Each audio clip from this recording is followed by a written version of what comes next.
7 மலை ஏறி 22 மணி நேரம் கடந்து கோவை வெள்ளியங்கிரி ஆண்டவர் கோயிலில் ஆய்வு செய்திருக்கிறார் அறநிலையத்துறை அமைச்சர் சேகர் பாபு.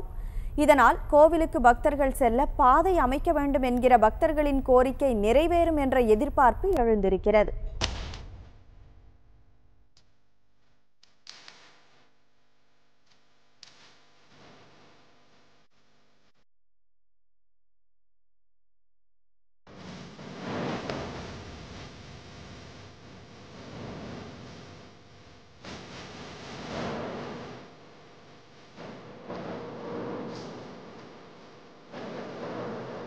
கோவை மாவட்டம் மேற்கு தொடர்ச்சி மலையடிவாரத்தில் பூண்டி வெள்ளியங்கிரி ஆண்டவர் கோவில் உள்ளது.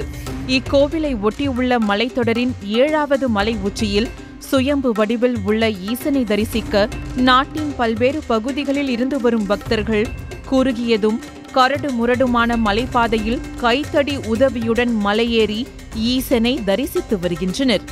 இத்தகைய பிரசித்தி பெற்ற பூண்டி வெள்ளியங்கிரி ஆண்டவர் கோவிலுக்கு இந்து சமய அறநிலையத்துறை அமைச்சர் சேகர் பாபு அதிகாலை வந்தார். அறநிலையத்துறை ஆணையர் உள்ளிட்ட அதிகாரிகளுடன் காலை 7 மணிக்கு கோவிலுக்கு வந்த அமைச்சர் சேகர் பாபு வெள்ளியங்கிரி ஆண்டவரை தரிசித்த பின் மலையேற்றத்தை தொடங்கினார். அவருடன் அதிகாரிகள் வனத்துறையினரும் மலையேற தொடங்கினர்.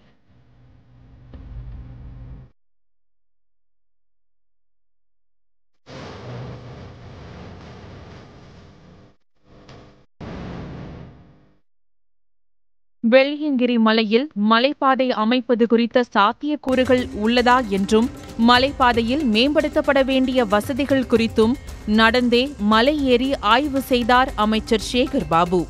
இறுதியாக சுயம்பு லிங்கத்தை தரிசனம் செய்தார்.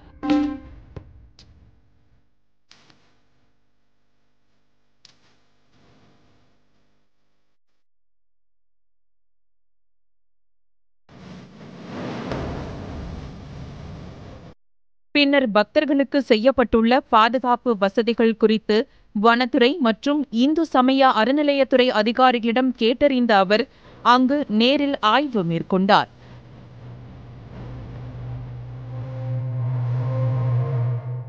தமிழகத்திலேயே முதல் முறையாக சுமார் 22 மணி நேரம் நடைபயணம் செய்து மலையேறி அமைச்சர் சேகர் பாபு துறை சார்ந்த ஆய்வு செய்தது அவருடன் பயணித்த அதிகாரிகளுக்கே ஆச்சரியத்தை அளித்திருக்கும்.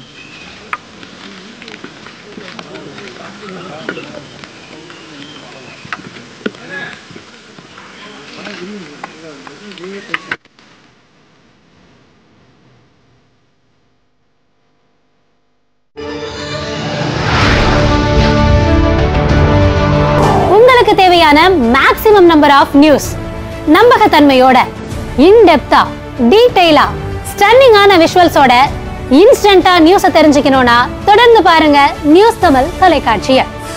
உங்க ஃபேவரட் நியூஸ் தமிழ் சேனலை டிடிஎச் சர்வீசஸ்ல பார்க்க ஏர்டெல் டிடிஎச்ல இந்த நம்பர்லையும், டாடா பிளேல இந்த நம்பர்லையும், டிஷ் டிவில இந்த நம்பர்லையும் பார்க்கலாம். உங்கள் அபிமான நியூஸ் தமிழ் தொலைக்காட்சியை தமிழ்நாடு முழுக்க இருக்க கேபிள் நெட்வொர்க்ஸ்ல பார்க்க ஸ்கிரீன்ல டிஸ்ப்ளே ஆகிற சேனல் நம்பர்ஸை மறக்காம நோட் பண்ணிக்கோங்க. Stay tuned and keep watching News Tamil.